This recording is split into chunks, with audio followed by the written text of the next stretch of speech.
दोस्तों, मैं हूं आपके साथ संजय मिश्रा और आप देख रहे हैं गांव देहात। इस समय हमारी मौजूदगी मध्य प्रदेश के रीवा जिले के विधानसभा सिमरिया ग्राम पंचायत बैजनाथ में है। दोस्तों, आप देख पा रहे हैं हमारे पीछे कुछ लोग दिखाई दे रहे हैं। इनसे हम बात करने का प्रयास करेंगे कि यहाँ पे गौवंश की क्या स्थिति है, क्या समस्याएं हैं। तो आइए इन्हीं से जानने का हम प्रयास करते हैं। हाँ। अच्छा, जो आप देख पा रहे होंगे जो गांवों में निराश्रित गौवंश घूम रहा है, गाय माता आपकी घूम रही हैं, तो ये देख के आपको दुख होता है कि नहीं होता है? दुख होता है। दुख होता है, बहुत दुख होता है। तो आप इसके लिए कुछ कहीं आवाज उठाए? हम सरपंच के यहाँ उठान। जी, किस सरपंच से आपने बोला? संतोष मिश्रा है जी, अपने गांव के सरपंच से आपने बोला कि हमारे गांव में बहुत सारा गौवंश निराश्रित घूम रहा है, बेसहारा घूम रहा है। तो आपने उसके बारे में क्या बोला उनसे? हम बोलन कि साहब ऐसा है कि इनकर कुछ पर प्रबंध किन जाए। जी, गांव में गौशाला बनाई जाए। हाँ, तो गौशाला बने हैं दो एक ठे जी, पर कौनो काम का नहीं। कौन गौशाला बना है? एक ठे हिनौती में बना है जी, और एक ठे जेपी अल्ट्राटेक बनाया है। हाँ, तो दोनों गौशाला से आपको कोई लाभ नहीं मिल रहा? कोई लाभ नहीं है। लगभग कितना गौवंश आपके यहाँ घूम रहा है निराश्रित? कम से कम नहीं 100-150 से मूड़ा। बिल्कुल 100-150 मूड़ा घूम रहा है। किसान त्रस्त है, परेशान है। परेशान है साहब। तो खेती करने में बड़ी दिक्कत हो रही है। बहुत दिक्कत। तो आप शासन प्रशासन से क्या कहना चाहेंगे? हम यह कहा चाहते कि गौ मातन का रक्षा करें, गौ माता की रक्षा करें सरकार प्रशासन, आई नहीं राष्ट्र माता की दर्जा दें। अभी गौ माता को हमारे राष्ट्र माता का दर्जा नहीं मिला है। तो आप चाहेंगे कि गौ माता को राष्ट्र माता का दर्जा मिले, इनका सम्मान बढ़े, ये अपने गौशाला तक पहुंच पाए। तो आप अपने गांव का नाम बताइए। हम बैजनाथ। बैजनाथ के आप हैं। आप अपना नाम बताएं। छकौड़ी केवट जी, केवट जी। तो आप इसी गांव से हैं, है ना? तो आप पहले ये बताएं कि पहले के जमाने में जो गाय है, बैल है, इनका क्या महत्व था? इनका महत्व इतना रहा जी कि बहुत महत्व जी। एक ठे गोरू नहीं छोड़त रहा कि कोई खाली छोड़ दे जी, बांध के अपन चारा पानी भूसा खरामा जी और खेत के ले जाए और पूजा होती थी। आज के जमाने में क्या हाल चाल है? अरे कोई नहीं, यहाँ सब गौ माता वैसे डंडा खाती हैं। डंडा खा रही, किसान के डंडा खा रहे हैं और सरकार चुप है। तो आप सरकार से क्या कहना चाहेंगे? आप विनम्र उनसे प्रार्थना क्या करना चाहेंगे? हमें यह चाहिए थे कि ये कम से कम बंद गौ माता वाला बंद हो जाए। जी, आयरा प्रथा बंद हो जाए। हाँ। इनको सही जगह पहुंचा दिया जाए। जी, तो अभी दोस्तों आपने सुना हमारे कक्कू जी किस तरह से व्यथित हैं गाय माता को लेकर, जिस तरह से गाय माता का अपमान हो रहा है देश में, समाज में, गांव में। तो उनका यही कहना है कि सरकार प्रशासन इसके लिए विशेष ध्यान दे, इनके लिए हर गांव में गौशाला बनाए, जिससे ये अपने गौधाम तक पहुंच पाएँ और किसान और गाय माता की दोनों की सुरक्षा हो पाए। आप पहले अपना नाम बताएं। नाम हमारा शंकर लाल साकेत। जी, शंकर लाल जी, आपके यहाँ गौवंश की क्या स्थिति है? गौवंश की हो गए मवेशियों की जो है तो यहाँ उड़िला भी है जी, और कुछ बांधे हुए हैं जी। तो उड़िला अपने गांव से है कि दूसरे गांव के लोग ला के यहाँ उड़िला कर दिए हैं, आयरा कर दिए हैं? दूसरे गांव के भी ले आते हैं और अपने गांव से भी हैं। अच्छा, तो लोग खुला छुट्टा छोड़े रहते हैं। तो इसमें दिक्कत किसको होती है सबसे ज्यादा? खेती वालों को होती है, किसान को दिक्कत हो रही है। तो किसान अपना रात दिन खेत ताकने में अपना समय व्यतीत कर रहा है, पानी लगाने में व्यतीत कर रहा है। तो आपके यहाँ गौशाला आसपास कहीं है? गौशाला हमारे हिनौती में है। अच्छा, आपके हिनौती पंचायत में है। ये कितने वर्ष से चालू है? ये अभी 2 वर्ष हुआ। 2 वर्ष हुआ, प्रारंभ हो गई है। गौवंश को रखा जा रहा है? रखे रहे हैं। अच्छा, आप गए हैं, देखे हैं? हम देखे तो नहीं हैं। अच्छा, सुने मतलब बना हुआ है, बनाए हैं अपने यहाँ के, लेकिन उसका उपयोग नहीं हुआ। वैसे उद्घाटन हुआ कि नहीं हुआ भी ये जानकारी आपके पास भी नहीं है? सुनने में आया कि चालू है। अगर चालू होती तो जो आपके यहाँ इतना गौवंश घूम रहा है, हम लगभग देख पा रहे हैं कि भी हम आए यहाँ पे तो 100 के लगभग हमको दिखाई दिए। कि जो 100 के लगभग निराश्रित घूम रहे हैं, किसी के दरवाजे पे खड़े हैं, कोई रास्ते में गौवंश खड़ा है, कहीं खेत में दिखाई दे रहा है, तरह तरह से देखने को मिला। तो इन सब के लिए आपके यहाँ भी गौशाला होनी चाहिए। अगर आपके यहाँ इतना गौवंश है, 100-150 गौवंश है, तो आपके गांव में भी गौशाला खुलनी चाहिए। तो अभी तो गौशाला आपके यहाँ नहीं है। बैजनाथ ही पंचायत में है, मैं अभी चालू नहीं हुआ है। बने हुए 2 वर्ष हो गए, लेकिन चालू नहीं किया गया। जैसे अन्य गांवों की अभी चालू नहीं है, ऐसे आपके भी गांव की अभी चालू नहीं है। और आपकी कोई दूसरी समस्या जो शासन की, सरकार की जो योजनाएं हैं, क्या आप तक पहुंच पा रही हैं?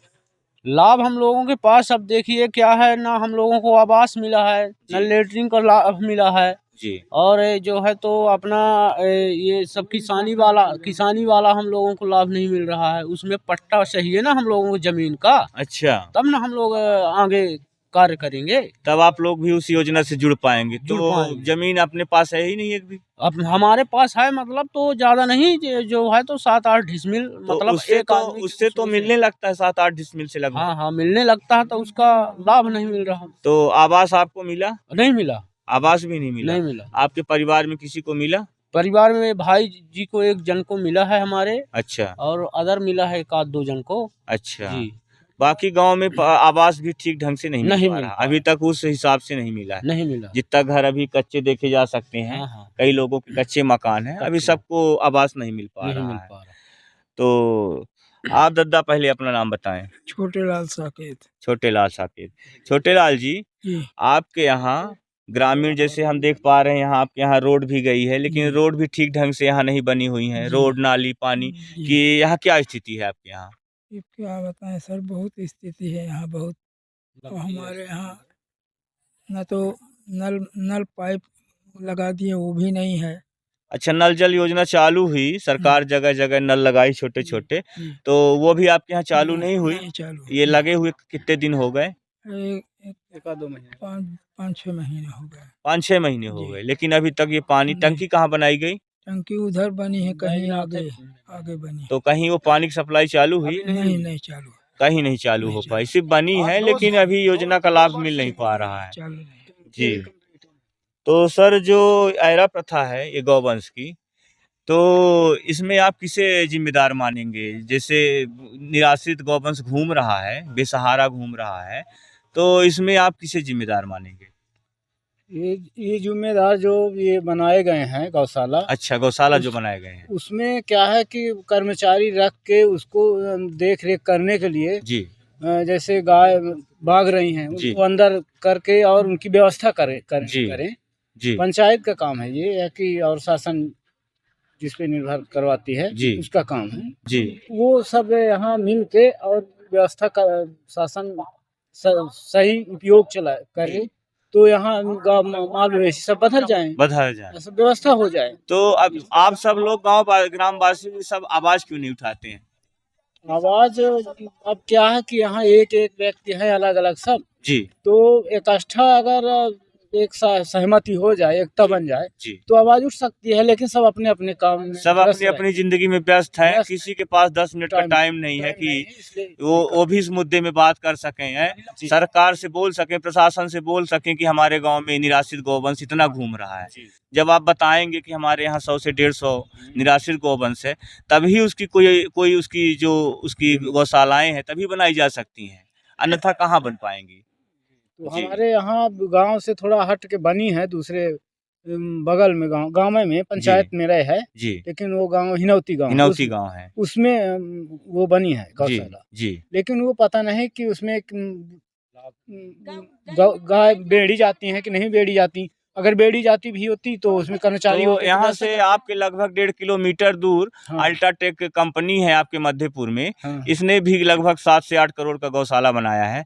तो क्या आपके जो ग्रामीण वासी हैं, क्या अपने मवेशी लेके वहाँ नहीं जाते हैं उस गौशाला में? तो हम लोगों को तो पता ही नहीं है कि अल्ट्राटेक बना के चालू कर दिया। आप लोग को बताया अभी तक यहाँ कुछ ऐसी सूचना नहीं दी गई? मेरे को पता नहीं है। अच्छा, तो मतलब आप लोगों को अल्ट्राटेक गौशाला से भी कोई लाभ नहीं मिल रहा है, ना तो हिनौती गौशाला से कोई लाभ मिल पा रहा है ना? तो सर, आप पहले अपना नाम बताएं। राजू साकेत। अच्छा राजू जी, जो ये निराश्रित गौवंश घूम रहे हैं जगह जगह, आप देखते हैं पूरे भारत में घूम रहे हैं, तो ये देख के आपको कैसा लगता है? अच्छा नहीं लग रहा है ये। अच्छा, आपको भी देख के दुख होता है, वेदना होती है जी। कि इनको भी गौशाला में होना चाहिए। जी हाँ। जो ये बेचारे निराश्रित खड़े हैं जगह जगह पानी के लिए, चारा के लिए, और किसी खेत में घुस गए तो किसान भी फिर उनको मारता है, दौड़ाता है। तो ये सब देख के क्या आपको अच्छा लगता है? नहीं अच्छा लग रहा। तो सरकार से क्या आप चाहेंगे, क्या कहना चाहेंगे? इनको सेफ्टी किया जाए। अच्छा, सरकार से आप कहना चाहते हैं कि सरकार इनको एक गौशाला दे दे, जी हाँ। इनको उनके लिए वहाँ पे समुचित व्यवस्था कर दे। जी हाँ। अगर हर गाँव में एक गौशाला होगी तो 10 लोगों को रोजगार भी मिलेगा। जी हाँ। गाय के लिए कोई जी। गाय सेवक होगा, कोई गौ पालक होगा, कोई भूसा देने वाला होगा। जी। इस तरह से कम 10 लोगों को रोजगार मिल सकता जी है। हाँ। तो आप चाहेंगे कि हर गाँव में एक गौशाला होनी चाहिए? हाँ। क्योंकि हर गाँव में ही निराश्रित गौवंश घूम रहा है। जी हाँ। दूसरे गाँव के तो लेने को तैयार नहीं है। नहीं। सब अपने ही गाँव के नहीं ले पा रहे, दूसरे गाँव का कहाँ ले पाएँगे?